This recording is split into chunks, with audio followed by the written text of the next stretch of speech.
હરે કૃષ્ણ।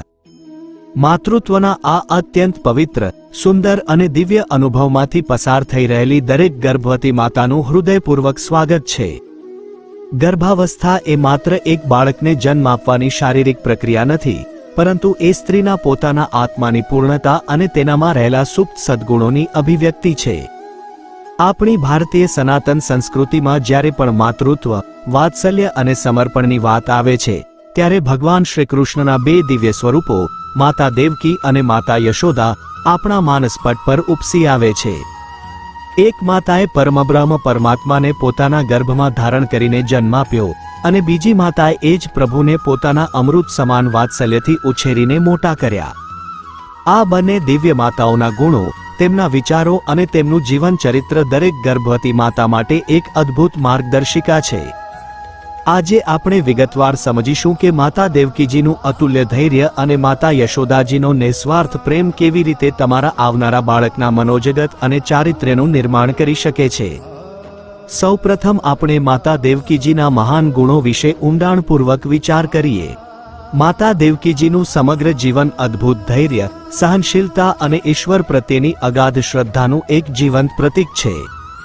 કંસના કારાગારની કાળી અને ભયાનક દિવાલો વચ્ચે બંધ હોવા છતાં એક પછી એક પોતાના 6 નવજાત બાળકના વિયોગનું અસહ્ય દુઃખ સહન કરવા છતાં માતા દેવકીજીએ ક્યારેય પણ ઈશ્વર પરનો પોતાનો અખંડ વિશ્વાસ ગુમાવ્યો નહોતો।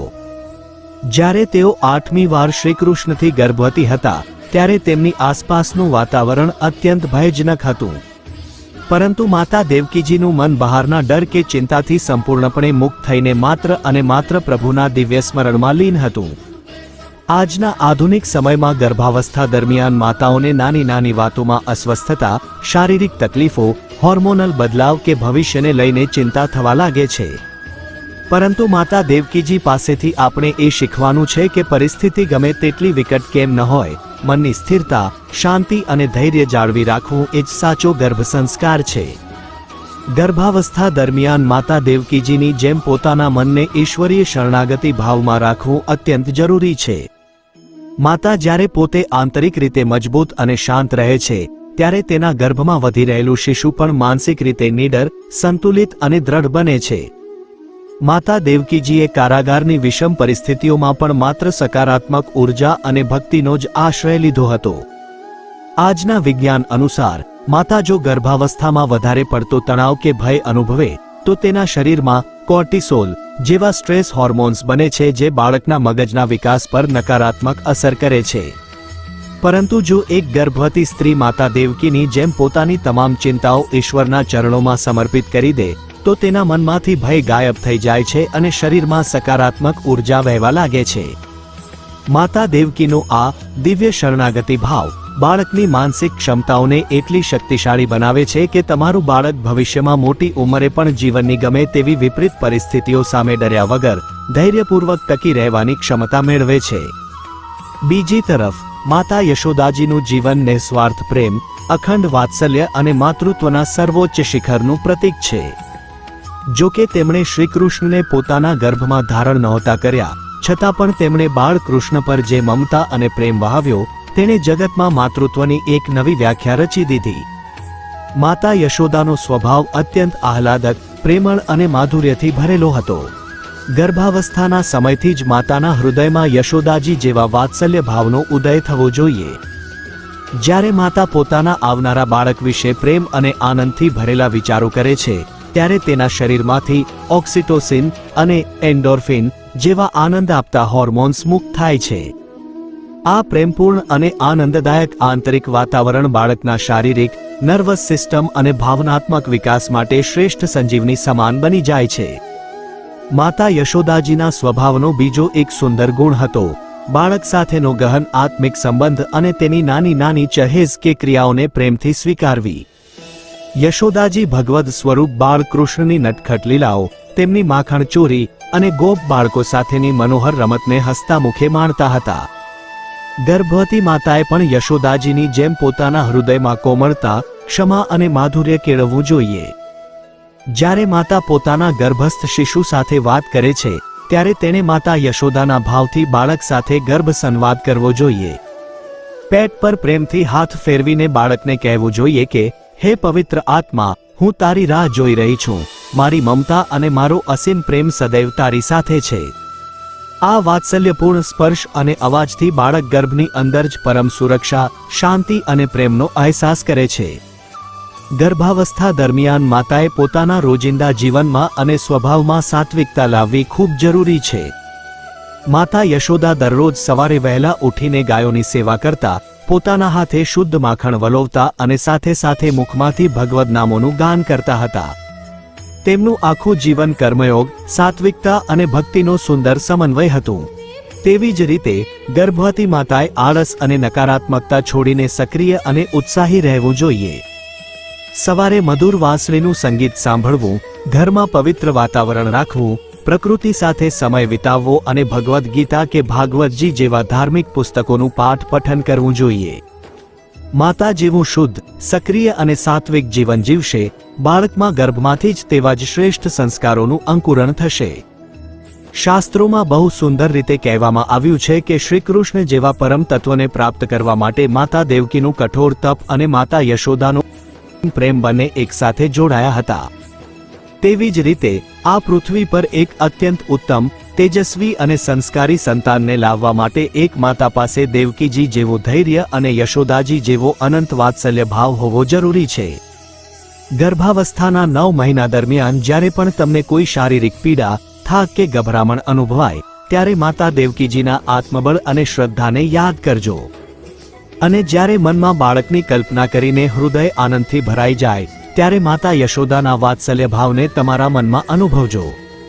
આ ઉપરાંત આ બંને દિવ્ય માતાઓ આપણને એ પણ શીખવે છે કે બાળકના શારીરિક વિકાસની સાથોસાથ તેના માનસિક અને આત્મિક પોષણનું ધ્યાન કેવી રીતે રાખવું. માતા દેવકીજીએ પોતાના પવિત્ર વિચારો અને ભક્તિ દ્વારા ગર્ભમાં રહેલા કૃષ્ણ સુધી દિવ્ય સ્પંદનો પહોંચાડ્યા, જ્યારે માતા યશોદાજીએ શુદ્ધ માખણ, મધુર દૂધ અને અનહદ પ્રેમ દ્વારા પ્રભુના શારીરિક અંગોનું પોષણ કર્યું. આજના યુગની ગર્ભવતી માતાએ પણ સાત્વિક, પૌષ્ટિક આહાર અને પવિત્ર વિચારોનો સમન્વય કરીને પોતાના બાળકના શરીર અને આત્મા બંનેનું પોષણ કરવું જોઈએ.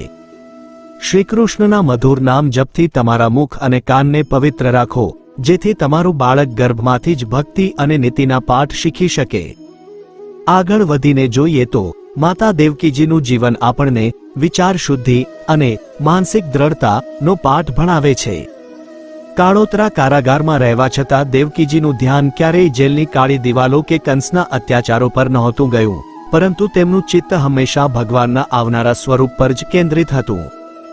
આ ગુણ આપણને શીખવે છે કે આપણી આસપાસનું બહારનું વાતાવરણ ગમે તેટલું અશાંત, તણાવપૂર્ણ કે નકારાત્મક કેમ ન હોય, પરંતુ જો માતા પોતાના મનની આંતરિક શાંતિ, ઈશ્વરીય વિશ્વાસ અને સકારાત્મકતા જાળવી રાખે, તો બહારની કોઈ પણ નકારાત્મક ઉર્જા બાળકના ગર્ભસ્થ ઘર સુધી પહોંચી શકતી નથી.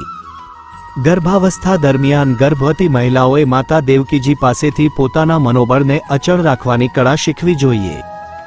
ગર્ભાવસ્થામાં ક્યારેક મૂડ સ્વિંગ્સ થાય, અચાનક ડર લાગે કે ભવિષ્યમાં બાળકનો ઉછેર કેવી રીતે થશે તેની ચિંતા સતાવે, ત્યારે જ દેવકીજીનો ઈશ્વર પરનો શરણાગતિ યોગ કામ આવે છે. જે ક્ષણે માતા પોતાના મનનો બધો જ ભાર શ્રીકૃષ્ણના ચરણોમાં સમર્પિત કરી દે છે, તે ક્ષણે જ તેનું મન પક્ષી જેવું હળવું થઈ જાય છે.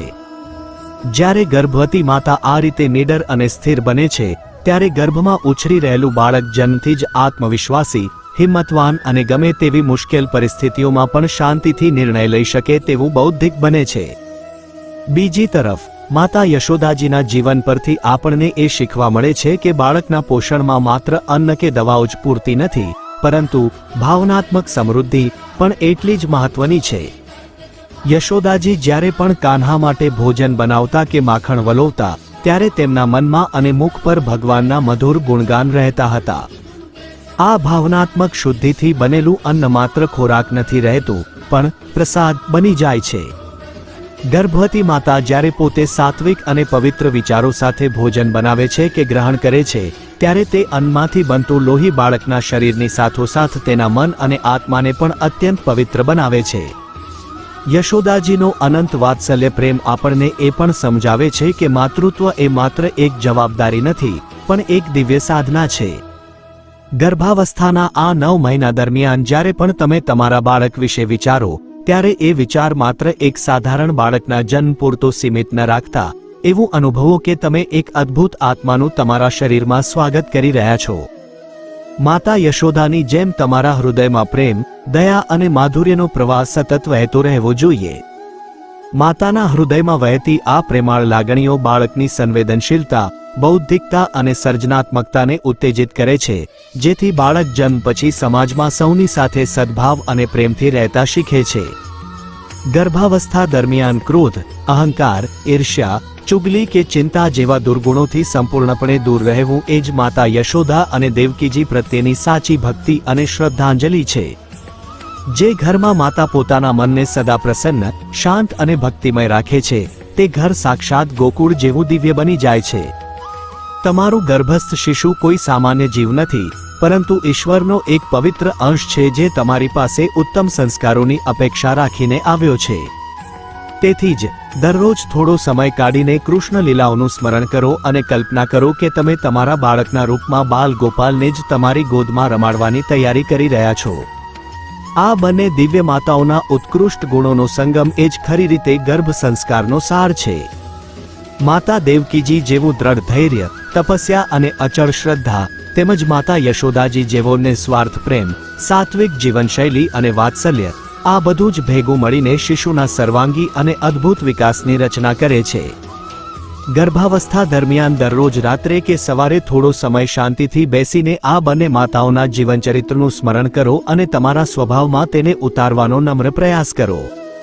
તમે જે ગુણો આજે તમારા સ્વભાવમાં અપનાવશો તે ગુણો આપોઆપ તમારા બાળકના ડીએનએ અને સંસ્કારોમાં વણાઈ જશે. ડિલિવરીનો પ્રસંગ નજીક આવે ત્યારે ભય કે પીડાથી ગભરાવાને બદલે માતા દેવકીજીના આત્મબળને યાદ કરજો. તમને અપાર આંતરિક શક્તિ પ્રાપ્ત થશે. અને જ્યારે તમારું નવજાત શિશુ પ્રથમ વખત તમારી ગોદમાં આવે ત્યારે માતા યશોદાના અતુલ્ય પ્રેમથી તેને શ્રીકૃષ્ણનો પ્રસાદ ગણીને પોતાના હૃદય સરસો ચાંપી લેજો. આ દિવ્ય માતાઓના ગુણોનું સિંચન જ તમારા બાળકના ઉજ્જવળ, સંસ્કારી અને સફળ ભવિષ્યનો મજબૂત પાયો બનશે. અંતમાં આ દિવ્ય યાત્રામાં શ્રીકૃષ્ણ આપ સૌ માતાઓને શક્તિ, સદબુદ્ધિ, ઉત્તમ સ્વાસ્થ્ય અને અખંડ આનંદ પ્રદાન કરે. તમારા ગર્ભમાં પાંગરી રહેલું શિશુ માતા દેવકી જેવા ધૈર્ય અને માતા યશોદા જેવા વાત્સલ્ય સાથે આ પૃથ્વી પર આવે અને સમાજ માટે એક પ્રેરણાદાયી, સંસ્કારી અને તેજસ્વી ઉદાહરણ બને તેવી જ ઈશ્વરના ચરણોમાં પ્રાર્થના. આપ સૌની ગર્ભાવસ્થાની આ સફર મંગલમય રહે. હરે કૃષ્ણ.